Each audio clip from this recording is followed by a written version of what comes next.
Hi, my name is Lynn, and today we are going to be breaking down the ingredient lists of popular lip balms and lip glosses in the last couple of years. I will be ranking these lip balms on a tier list. We have a lot of lip balms to get through, so let us get started. Popular modern lip balm ingredients that I like to see in my lip balms are peptides, vitamin E, shea butter, lactic acid, glycerin, hyaluronic acid, vitamin C. The reason why I like peptides is because it enhances the production of collagen, elastin, and keratin, which creates a firmer, more plumper lips. It is a more expensive ingredient. It's a modern ingredient. It justifies maybe a slight increase in price of a lip balm. Vitamin E is an antioxidant that protects the skin from oxidative stress. It's not that expensive, so it's commonly found in a lot of lip balms that we are going to see today. I like shea butter because it locks in moisture, and if you can imagine the layer of your skin with lots of little tiny gaps, the shea butter smooths into those gaps to make the skin feel really nice and even. Glycerin is a humectant which draws water into the skin and enhances hydration. Again, it's not one of those expensive products. Lactic acid works in two ways. It's an exfoliant, a gentle exfoliant, which is great for the lips, and two, it's a humectant, which draws in water and makes the lips nice and plump. Vitamin C is also an antioxidant. It helps the skin fight free radicals, but it also helps with lightening up hyperpigmentation spots. There's no lip balm on our tier list today that contains all of these ingredients, but there are some that get really, really close. Now that I've explained some of the popular ingredients, let's get down to the tier list. The first lip balm that I want to talk about is the Eadam Lip Softening Balm. The Eadam lip balm is a lip balm that contains peptides, vitamin E, shea butter, and lactic acid. It has some other enzymes that helps with gentle exfoliation of the lips. It's got hibiscus enzymes and pyretic acid. The formula is quite stiff. It's not stringy at all, as you can see when it's in between my fingers. I am cognizant that this is very well liked on TikTok, on YouTube. I do like it, however, it is not my favorite. This isn't my favorite because I'm not a fan of the metal applicator.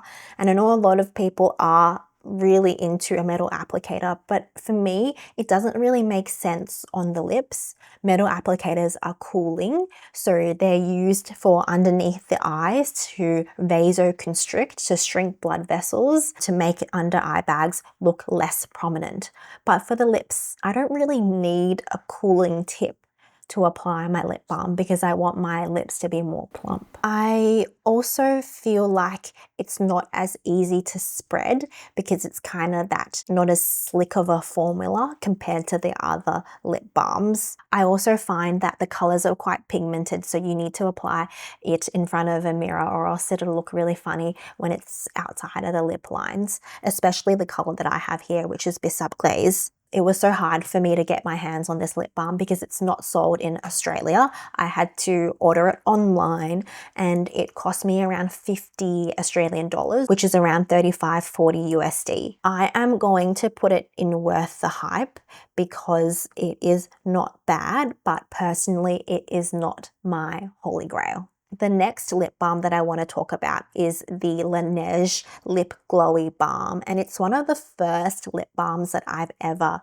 purchased. It is a little bit lackluster, so I wouldn't recommend it given that there's so many more modern ingredients out there.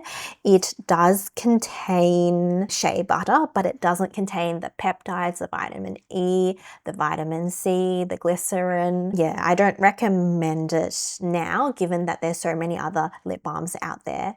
It does have fruit extracts, and that's probably the most expensive ingredient in this lip balm. The upside is that they smell really, really good. So if you find a color and a flavor that you like, then I don't see why not to get it. But there, like I said, there are so many other lip balms out there now.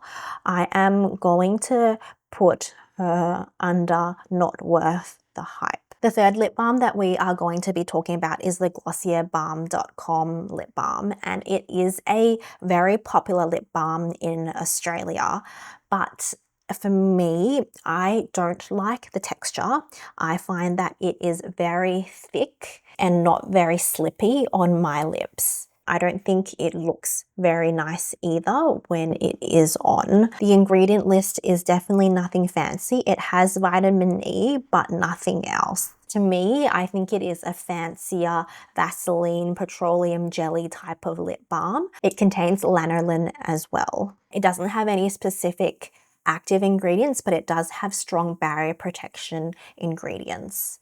So for me, I'm going to put it in not worth the hype. I feel like if you like this, then you're probably going to like the Lanolips, and you're probably going to like just some of your generic Vaseline. Next, I have on the list here is the Glow Recipe Balm. This lip balm I returned after I used it because I found that mine was really gritty. When I put it on, it felt like I had sand in between my lips and it didn't feel good at all, which is such a shame because the colors are beautiful and it has a really nice gloss to it. It felt exactly the same as the Rhode peptide lip treatments, the version 1 of those, where a lot of people were complaining about that sandy grittiness. So I'm going to put it in Liar. Funnily enough, the Glow Recipe lip balm won the Allure Awards for the best lip balm, and I just don't understand because, yeah, it's just gritty. And it could be me living in Australian heat, but if it is going to be sold in the Australian market, I would expect it to behave just as well as the other lip balms on the market here. The Glow Recipe lip balm has glycerin and it has a form of hyaluronic acid, but it doesn't have any of those expensive active ingredients that you'd find in other lip balms. It does have fruit extracts that can be high in vitamin C, but it doesn't have vitamin C in the ingredient list specifically. Yeah, so I don't recommend it, and there just are so many other lip balms that I think are much better. So moving on, we have the Laneige Lip Sleeping Mask, and I actually use this pretty regularly. I leave it on my table when I'm studying. Every time my lips get a little bit dry, I usually reach for this because I am trying to finish it off. I really want to try and hit pan on this lip balm. For me, it's quite hydrating. It has vitamin E, it has shea butter, it has glycerin, and it has vitamin C. So it does have quite skin-loving ingredients in it. It lasts for a long time on my lips, especially when I'm sleeping, and I don't have any specific things that I don't like about this lip balm. When you apply it on your lips, it looks really glossy. When other people wear it, I notice how glossy it is on their lips. To me, I'm going to put her in she's alright because she is alright. Now, moving on to one of my favorite lip balms of all time, it's the Ole Henriksen lip balm. I love the slippiness, I love the thickness, I love the texture, and the ingredients are just great.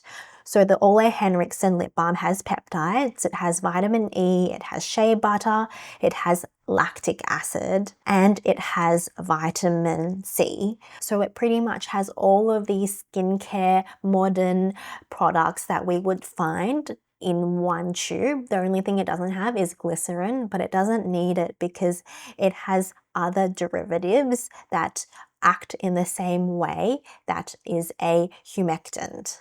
I am going to put her in Holy Grail because it is one of the first lip balms that I have hit pan. I want to cut this open so that I can scrape out the last little bits remaining and then slowly work on my other backups that I have. My favorite shade and scent is the Strawberry Sorbet. I like how it gives me enough color, but it's not too much that I can wear it without a mirror. For those who don't like strong scents, this can be a little bit sickening sweet, but for me, I personally feel like it is so fine. The Eadam lip gloss and the Ole Henriksen lip glosses share about 70% of the same ingredients, so if you like this, you'll most likely like this as well. But next up on our list is the Romand Juicy Lasting Tint, and I don't like this. It doesn't have any of the specific skincare loving ingredients that we would find in modern lip balms. It also doesn't last very long on my lips, and I don't find it as hydrating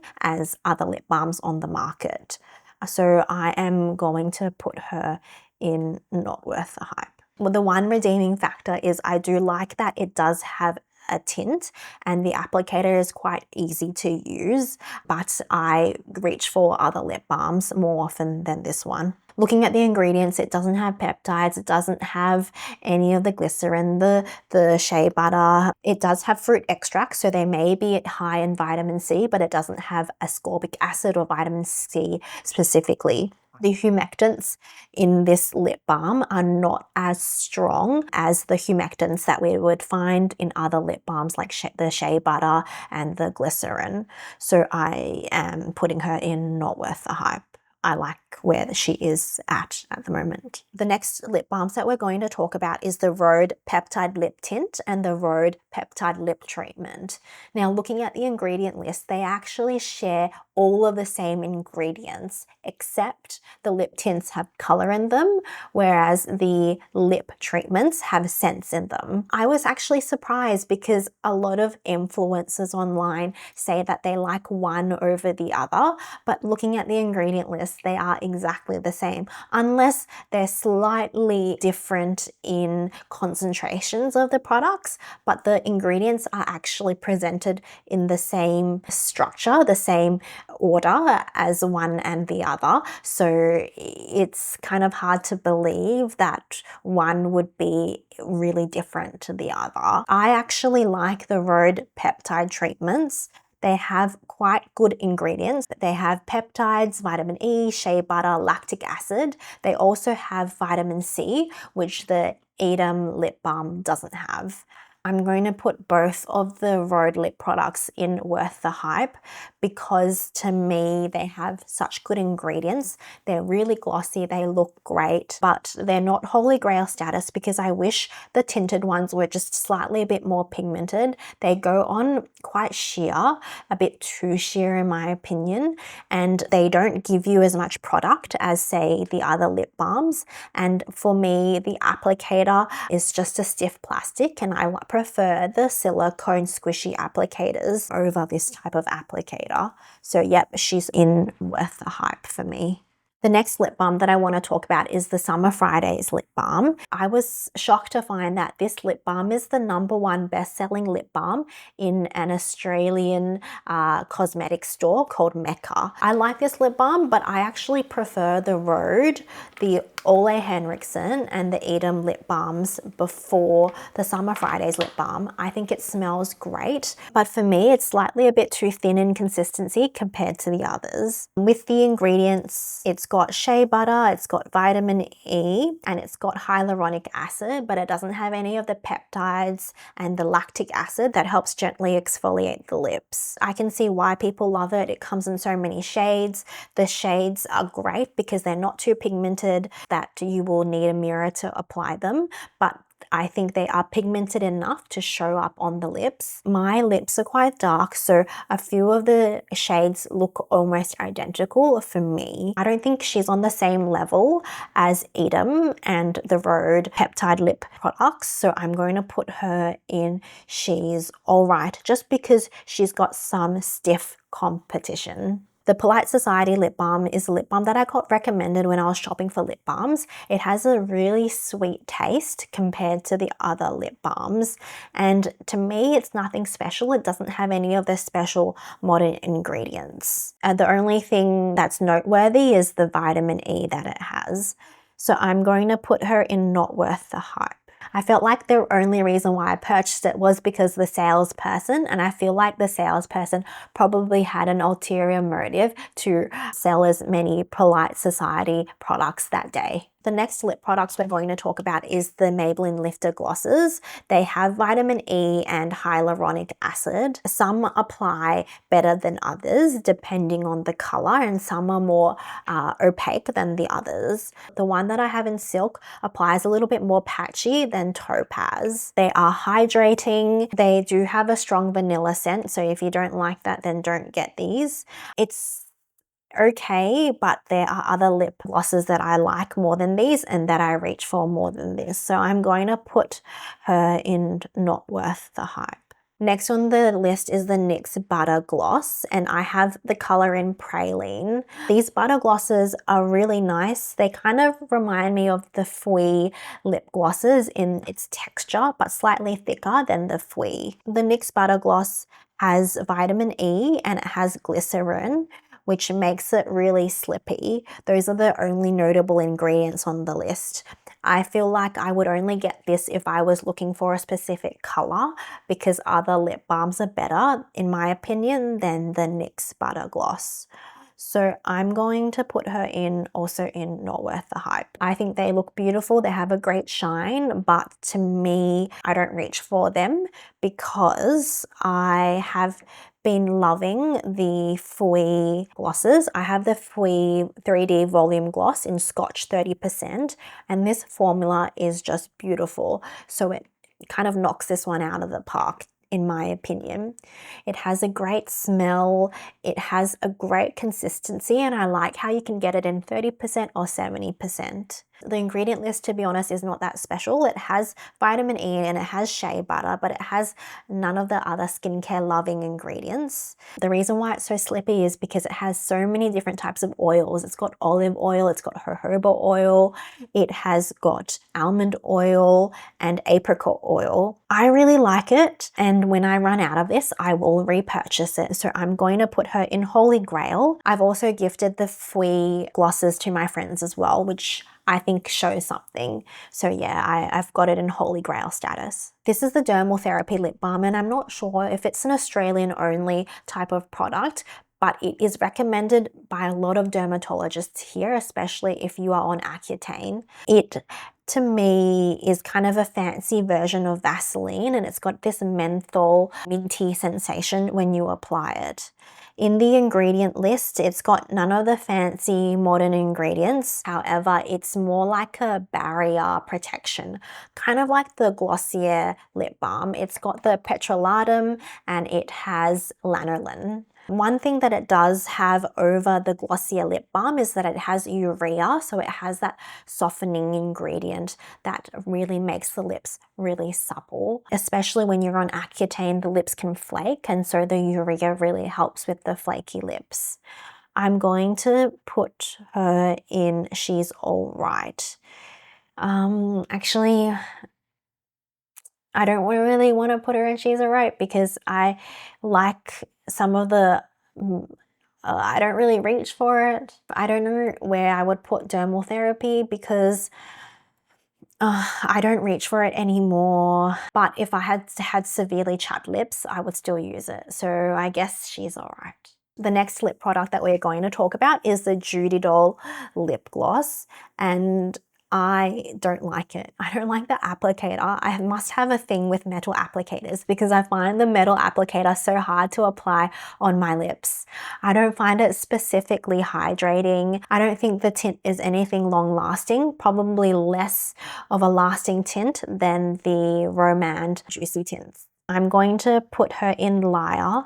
So many of the influencers made it look so nice when they applied it and so glossy, but for me, I didn't really like it. Looking at the ingredient list, it does have some notable ingredients. It's got vitamin E, it's got glycerin, it's got hyaluronic acid, and it also has Centella asiatica extract, which is an ingredient that none of the other lip balms have. Centella asiatica has a soothing anti-inflammatory property to it. Other than that, it has some film forming ingredients in its ingredient list, but to me, I don't think it's anything special. I think if the applicator was different, if the tint lasted longer, then I would rank it a little bit higher. The next lip product we're going to talk about is the Kosas lip oils, and the Kosas lip oils I think are fantastic. The only downside is that they don't last very long at the 12-month mark, which is what they are advertised as. They really change in smell, so I wouldn't keep these for longer than 12 months.